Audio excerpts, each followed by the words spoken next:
Hey, this is Matt. Once again, welcome back to the videos of the paid request this time for Tim. Thank you so much for that. And for those interested in requesting any type of videos, feel free to send it either directly to my PayPal or join my Patreon. Both links are down below in the info box. And this is for the 2003 film Bringing Down the House. Now, I have seen this film before, but it's been quite a while. It's from the same director who would go on to direct The Pacifier, which is a film I remember enjoying with Vin Diesel. It's for kids, but I thought it was cute enough. This one stars Queen Latifah, Steve Martin, Eugene Levy, Michael Rosenbaum, which he has the podcast Inside of You. He was on Smallville as Lex Luthor. He has a tiny part in this. Betty White has a small part in this, supporting role. Jean Smart, who I think was on the TV show Designing Women, I believe. She's in this. Pretty much Steve Martin and Jean Smart are separated. I like Steve Martin. I always liked him as an actor and comedian. From Planes, Trains, and Automobiles, The Jerk, Little Shop of Horrors. I liked the LA Story. I liked him in that. Bowfinger. He's a tax attorney, and of course, the typical, he's a workaholic, doesn't have enough time for his kids, he cancels the plans. A plan, for example, to go to Hawaii. I think it was Hawaii. To go somewhere. And the kids are disappointed, but it's typical. So all he cares about is work. But he talks in these chat rooms. It was kind of fun to see the old chat rooms and just how things have changed. Almost, over 20 years ago, this film. That's crazy. This movie is over 20 years old. I feel old. But it was funny to see the old chat rooms. There's this new client that he's got to pretty much kiss ass to. This older lady who's got this, I think like a bulldog, French bulldog, something of that nature. One of his co-workers is Eugene Levy, who was in the American Pie films, among other movies. So he decides to get a blind date with this woman he's chatting with. And then lo and behold, it's Queen Latifah. You're not in the photo? Yes, I am. And she's in the back being put into handcuffs. And she says, the reason I want to meet you is because I was charged for a crime I didn't commit. I want to find out what happened with this. Of course, much later on, you realize that she is an escaped felon, which raises a lot of questions later on because the jump ahead to that. You see Queen Latifah everywhere, outside in public, walking down the street, walking into attorney offices, like all the places she goes to, and not one time someone saw on the news, she's not worried that anyone will watch the news and go, yeah, you're going to get called, you're going to jail. She never worries about that. She has escaped from prison. All these other... She goes everywhere. She goes... The amount of places she goes around willy-nilly, no nerve, not nervous about anything, and no one thought, yeah, that lady, I saw you on TV, arrest her ass. Either everybody in this world does... Except one scene, everybody is exempt from the news or don't pay attention to it. Or the cops, they definitely don't do their jobs well. That's just crazy, but anyway. This is a film that has a lot of jokes that I don't know if I would even say worked then, let alone will work now. Queen Latifah is definitely being the stereotypical, I'm a black sassy lady and I'm loud and I speak Ebonics. And even Steve Martin goes, well, why don't you talk a bit more clearer? And she's like, screw you, this is the way I talk. I could talk like you, and she does it, but then, this is the way I talk, I'm proud of it. But at the same time, you think, okay, does this go into more the stereotype or not? I guess it's up to the viewer. Kind of like Leslie Jones in that Ghostbusters reboot. Although I would say I like Queen Latifah more as an actress than Leslie Jones.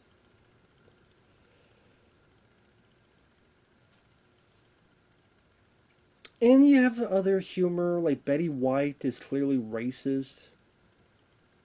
And then it seems like her character kind of disappears in the second half of the film. You never see her anymore. So it just seemed like a waste of Betty White.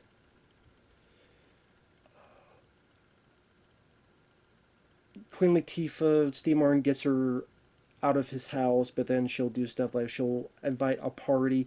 That's what I'm talking about. She invites a party with all these people around here where anyone could have called the cops, and if anyone, one cop arrived, one cop car arrived, they would see her, arrest her, because you would think as Steve Felon, cops would know who she looks like.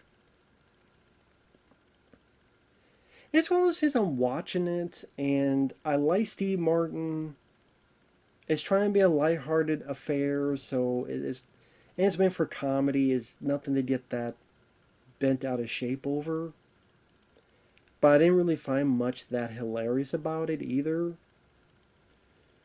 There's a few moments that Steve Martin does some stuff that did make me chuckle. One of them was in the trailer where his kid can't read. Queen Latifah finds one of Steve's porno mags. They get him to read the articles.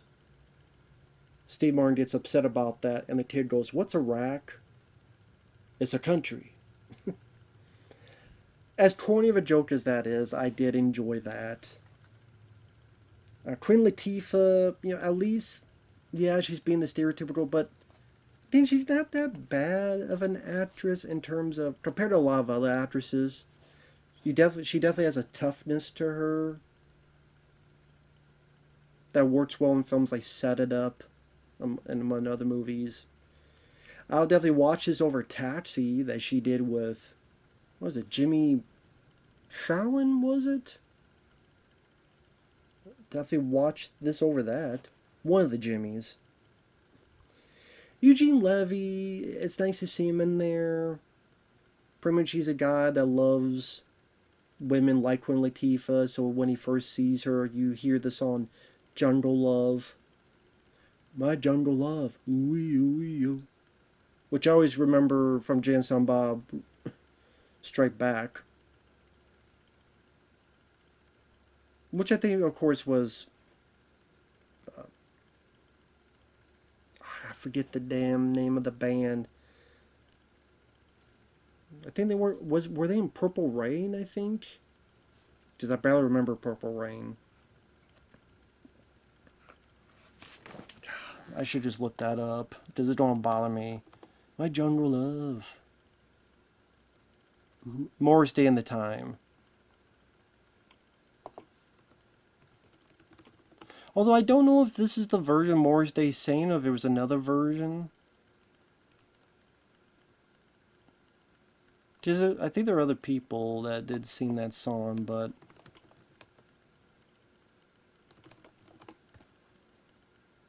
Because there's a Steve Miller Band, they did a version as well.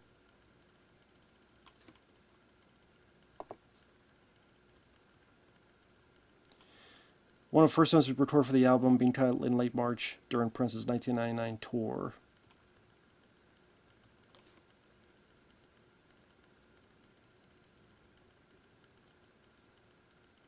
There was a cover version, the Super Mario Bros. Super Show, Jungle Fever. Wow. But yeah, Jay and Silent Bob Strike Back, I remember that song being featured in that. And, he talks in dialogue, Eugene Levy, like, "I like my jello to jiggle." Has infatuated with Queen Latifah. At the end of the film, he's with her and she gives him cornrows. That's the type of humor you got in this.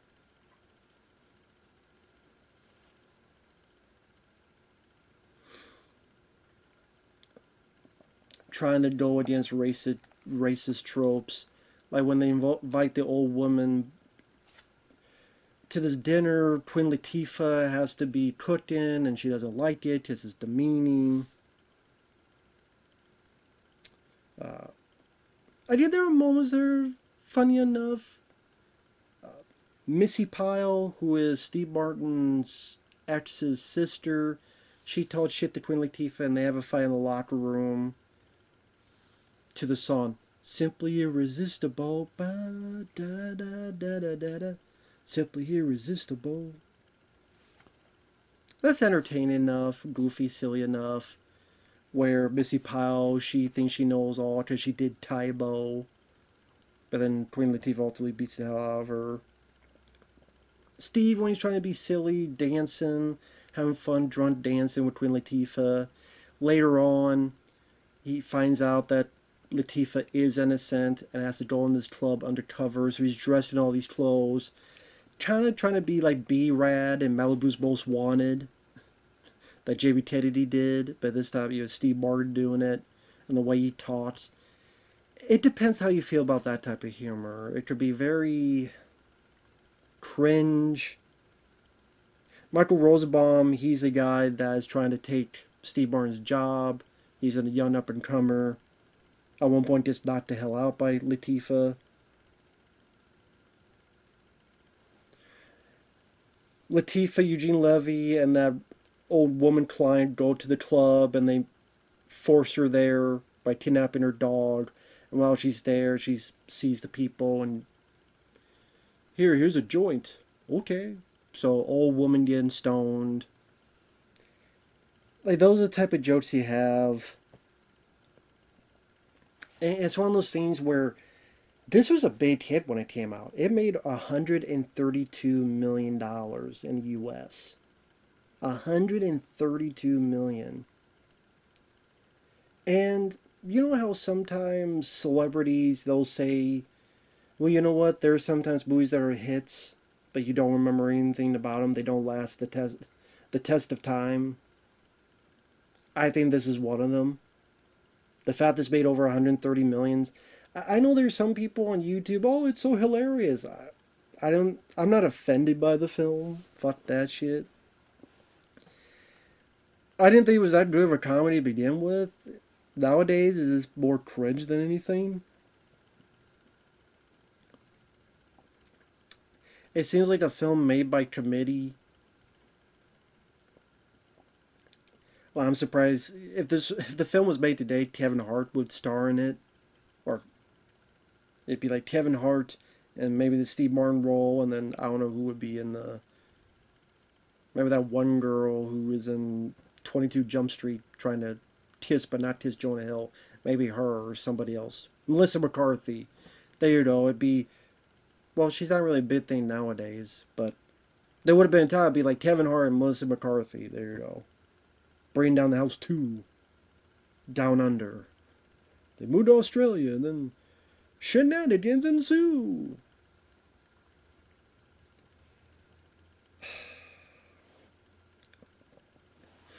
It's one of those things where maybe there's some goofy stuff to be had. I like Steve Martin. It's always nice to see him have a bit of fun with a role. Latifah, depends how you feel about the big black sassy yelling bonnets type of performance. Who there? Who there? When she wakes up and accidentally not Steve Martin out. I will admit that kind of did get a chuckle out of me. This is like moments, I'm telling you, is like moments you saw in the trailer. The trailer tells you what kind of movie this is. It's a film that, like I say, it didn't make me mad watching it, but I'm trying to sit there going, okay.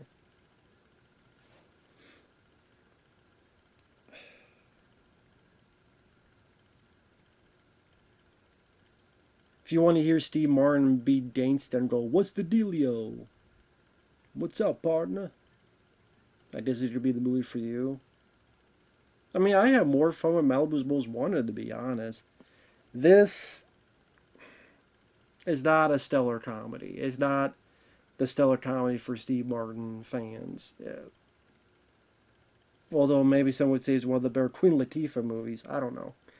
I'm just shocked that it made over $130 million. And think about all the other films that bombed, but this made money. Yeah, It goes for the typical tropes. Steve Martin doesn't want her around, but ultimately he learns to like her and her eccentric personality. Of course, she's going to do well with the kids and treat the kids well. And in this case, they didn't treat the boy how to read, and the older teenager helps her out of a jam. The kids grow closer to the father because of what Queen Latifah does.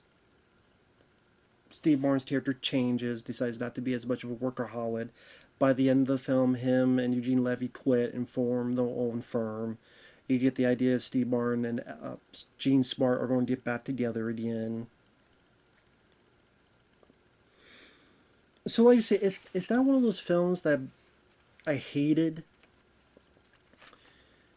In a weird way, it's a little bit nostalgic because I remember there was a lot of films like this being made back to the day. These type of comedies and pairings and how zany it is. So there's a part of me that's nostalgic for those times. Actually, I didn't see. I went to the theater a lot in 2003, but this is one of the films even I skipped during that time period. For good reason. If you like the film, that's fine. I can't really say I liked the film. It wasn't a chore to sit through. Like I said, I wouldn't say I hated it. But the poster kind of tells you what kind of movie it is. It has 5.6 on IMDb.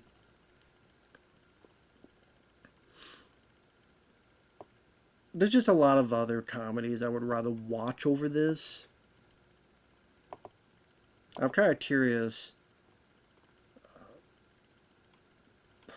Granted, IMDb doesn't matter, but I'm just curious. Well, people say it's outrageously funny. This movie hilarious. Stare how bad this movie is. What white liberal Hollywood thinks of black people. Wow.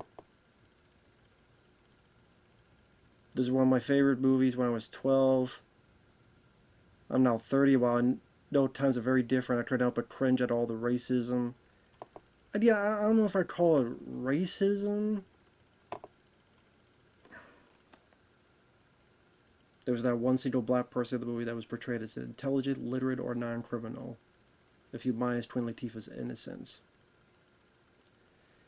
Yeah, I'm not going to go that far.